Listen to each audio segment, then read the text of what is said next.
Welcome to your today's chemistry class. हम लोग P block unit पढ़ रहे हैं। पी ब्लॉक में हम लोगों ने ग्रुप 15 के बारे में पढ़ लिया है, उसके एलिमेंट्स और उसके कंपाउंड्स के बारे में पढ़ लिया है।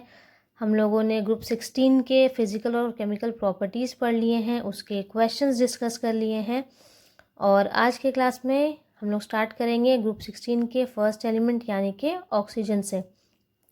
ऑक्सीजन में हम लोग दो चीज़ों के बारे में पढ़ेंगे, एक different oxides, different form of oxides या डिफरेंट टाइप्स ऑफ ऑक्साइड्स, और दूसरा ओजोन के बारे में पढ़ेंगे। ओजोन ऑक्सीजन का एक इम्पॉर्टेंट कंपाउंड है, इसका फॉर्मूला होता है O3।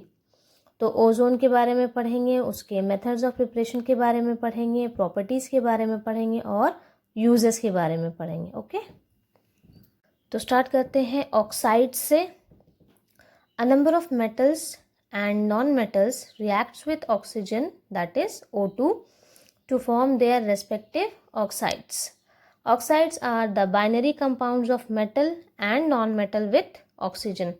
तो बहुत सारे मेटल और नॉन मेटल है आपके पीरियोडिक टेबल के जो ऑक्सीजन के साथ रिएक्ट करके एक कंपाउंड बनाते हैं, उस कंपाउंड को कहते हैं ऑक्साइड्स। ठीक है, तो ऑक्साइड्स क्या है? बाइनरी कंपाउंड है मेटल और नॉन मेटल का विथ ऑक्सीजन। तो ये ऑक्साइड्स बहुत तरह के होते हैं, बहुत टाइप्स के होते हैं। इनको इनके बिहेवियर या ऑक्सीडेशन स्टेट के हिसाब से अलग अलग कैटेगराइज किया गया है, क्लासिफाई किया गया है। ठीक है, तो नंबर 1 सबसे पहला ऑक्साइड है आपका एसिडिक ऑक्साइड, जिसे एसिड एनहाइड्राइड भी कहते हैं। तो acidic oxides are the oxides of non metals which forms acids when combines with water. तो वाटर के साथ कंबाइन करके ये ऑक्साइड एसिड्स का फॉर्मेशन करते हैं, इसीलिए इन्हें एसिडिक ऑक्साइड्स कहते हैं।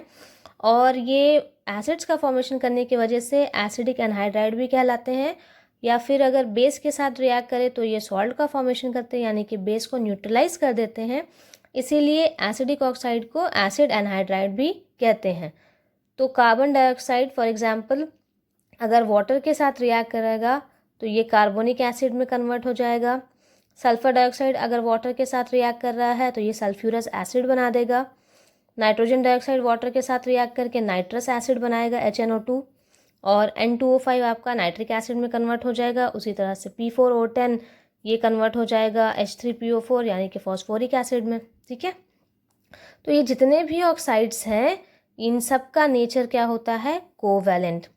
ठीक है, ये कोवैलेंट कंपाउंड्स होते हैं। ओके, सेकेंड ऑक्साइड है बेसिक ऑक्साइड और बेसिक एनहाइड्राइड।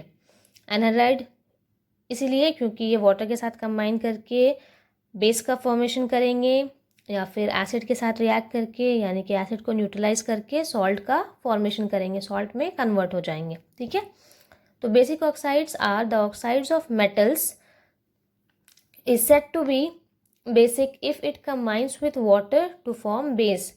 तो मेटल्स के उन ऑक्साइड्स को बेसिक ऑक्साइड्स कहेंगे जो वाटर के साथ कंबाइन होकर के बेस का फॉर्मेशन करते हैं। ठीक है, for example sodium oxide, lithium oxide, magnesium oxide, calcium oxide and iron oxide etcetera.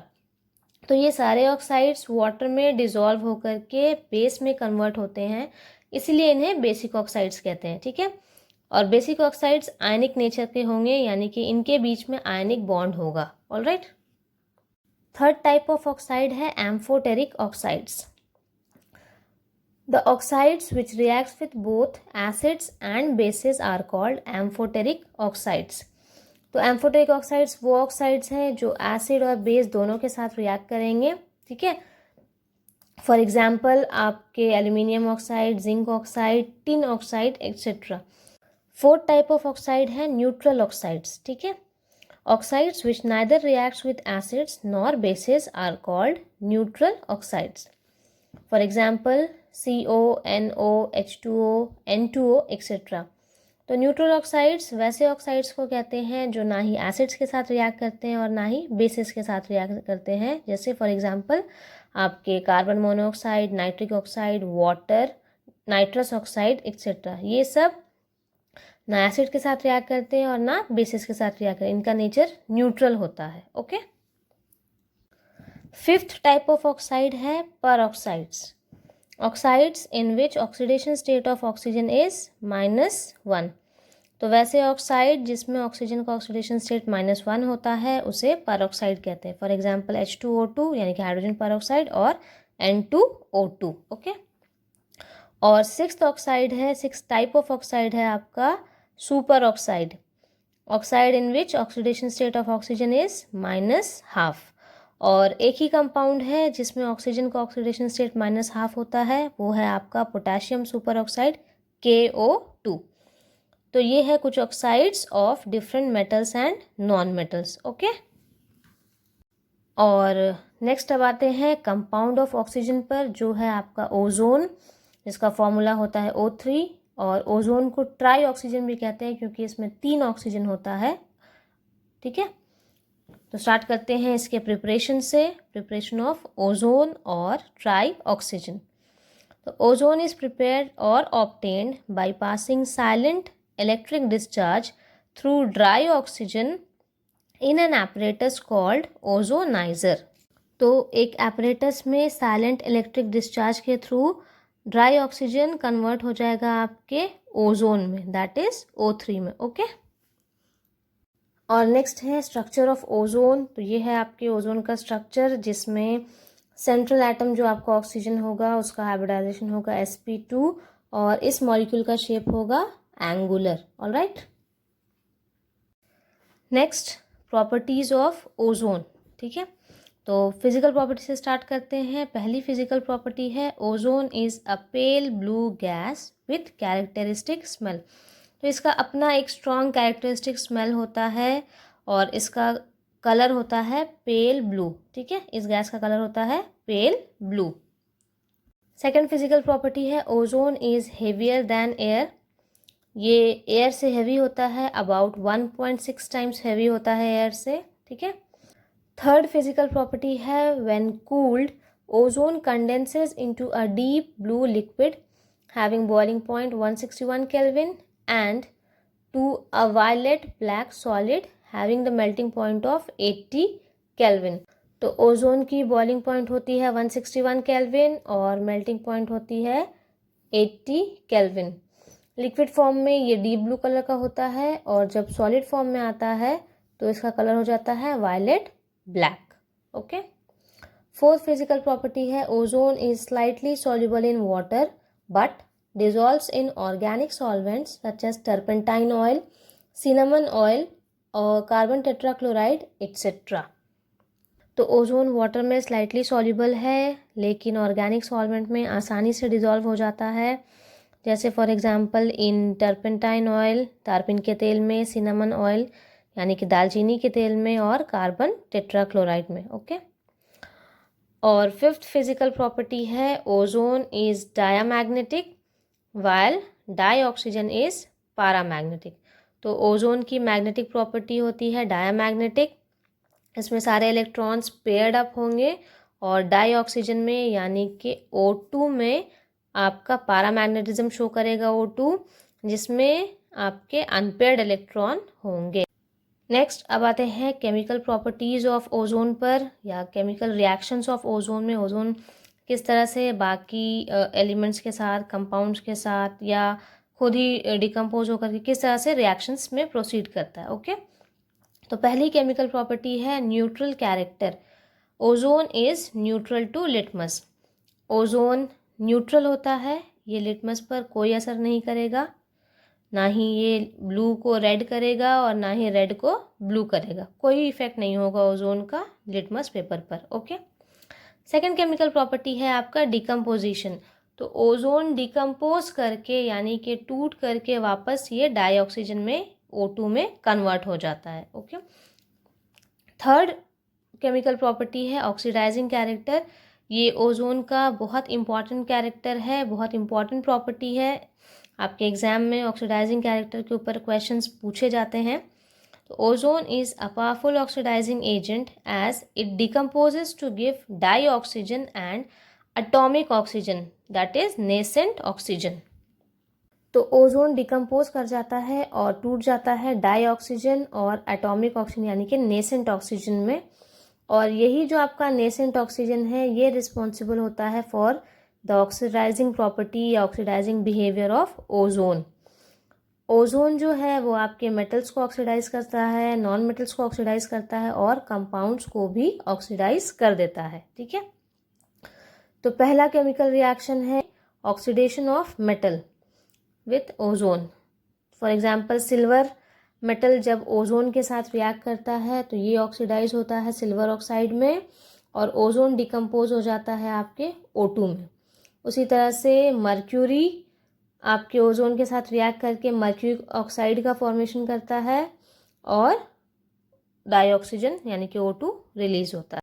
Second oxidising property या ऑक्सीडाइजिंग कैरेक्टर ऑफ ओजोन है ऑक्सीडेशन ऑफ नॉन मेटल्स।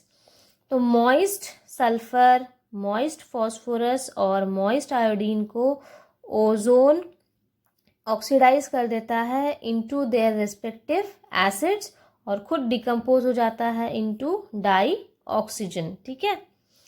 तो एग्जाम में हो सकता है आप लोगों को S नहीं दे करके S8 का फॉर्म में पूछ ले, तो सेम रिएक्शन होगा, बस आपका जो नंबर ऑफ मोल है वो 8 टाइम्स हो जाएगा। तो S अगर 8 है तो ये हो जाएगा 8 × 3 24, ये हो जाएगा आपका 8 मोल, यहाँ हो जाएगा 8 मोल और ये हो जाएगा 24।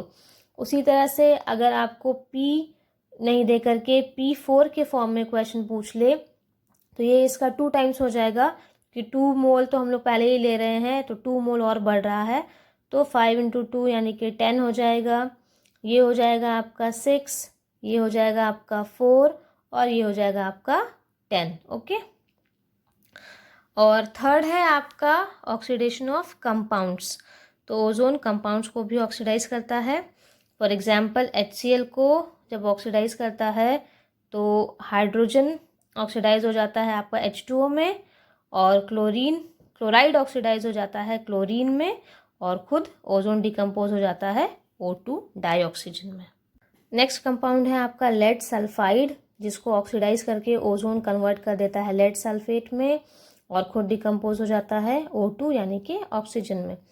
तो लेड सल्फाइड आपका ब्लैक कलर का होता है, ऑक्सीडाइज होने के बाद इसका कलर हो जाता है वाइट, लेड सल्फेट में कन्वर्ट जब होता है तो इसके ऊपर आपको रीजनिंग क्वेश्चन भी पूछता है कि why the colour black lead sulphide turns white when it reacts with ozone. तो इसका रीज़न वही है कि इट गेट्स ऑक्सीडाइज्ड, इसीलिए इसका कलर ब्लैक से वाइट हो जाता है, ठीक है। या फिर आपको डायरेक्ट रिएक्शंस में भी पूछ सकता है। पोटेशियम आयोडाइड सोल्यूशन को भी ऑक्सीडाइज कर देता है ओजोन और कन्वर्ट कर देता है पोटेशियम हाइड्रोक्साइड में और आयोडीन में और खुद डिकम्पोज हो जाता है into O2 that is dioxygen. और एसिडिफाइड फेरस सल्फेट सोल्यूशन को भी ऑक्सीडाइज करके वो फेरिक सल्फेट में कन्वर्ट कर देता है और वाटर रिलीज करता है और साथ में खुद ब्रेक कर जाता है into dioxygen that is O2, okay. Last है यूजेस ऑफ ओजोन। तो पहला यूज़ है एज डिसइंफेक्टेंट एंड जर्मिसाइड। तो ओजोन एक अच्छा डिसइंफेक्टेंट का काम करता है, ये जर्म्स को मारता है, जर्मिसाइड का भी काम करता है, ठीक है। दूसरा है as a bleaching agent for fabrics, starch, oil etcetera. तो ये ब्लीचिंग एजेंट की तरह भी काम करता है। Third as oxidizing agent in manufacture of artificial silk, potassium permanganate etcetera. तो आर्टिफिशियल सिल्क या पोटेशियम परमैंगनेट के मैन्युफैक्चर में या फॉर्मेशन में ओजोन एक ऑक्सीडाइजिंग एजेंट का काम करता है, ऑलराइट। फोर्थ यूज़ है as an organic reagent for ozonolysis. तो ओजोनोलाइसिस एक ऑर्गेनिक रिएक्शन है, ऑर्गेनिक प्रोसेस है जिसमें ओजोन यूज़ किया जाता है, ओजोनाइड्स का फॉर्मेशन होता है, ये आप लोग ऑर्गेनिक में पढ़िएगा डिटेल में, ठीक है। लास्ट और फिफ्थ यूज़ है as cold storage and air purifier in underground railway stations, tunnels, slaughter houses etcetera. तो ओजोन एक कोल्ड स्टोरेज की तरह भी यूज़ किया जाता है, प्रिजर्वेशंस के लिए यूज़ किया जाता है और एयर प्योरीफायर की तरह भी यूज़ किया जाता है इन अंडरग्राउंड रेलवे स्टेशंस, टनल्स में और स्लॉटर हाउसेस में यूज़ किया जाता है एज एयर प्योरीफायर, ओके। तो आज के क्लास में हम लोगों ने डिफरेंट टाइप्स ऑफ ऑक्साइड्स के बारे में पढ़ा, ओजोन के बारे में पढ़ा, उसके मेथड्स ऑफ प्रिपरेशन, प्रॉपर्टीज़ और यूजेस के बारे में पढ़ा। नेक्स्ट क्लास हम लोग ग्रुप 16 के सेकंड एलिमेंट यानी कि सल्फ़र के बारे में पढ़ेंगे, उसके कंपाउंड्स के बारे में पढ़ेंगे, उन कंपाउंड्स के मेथड्स ऑफ प्रिपरेशन, प्रॉपर्टीज़ और यूजेस के बारे में पढ़ेंगे। Okay, thank you.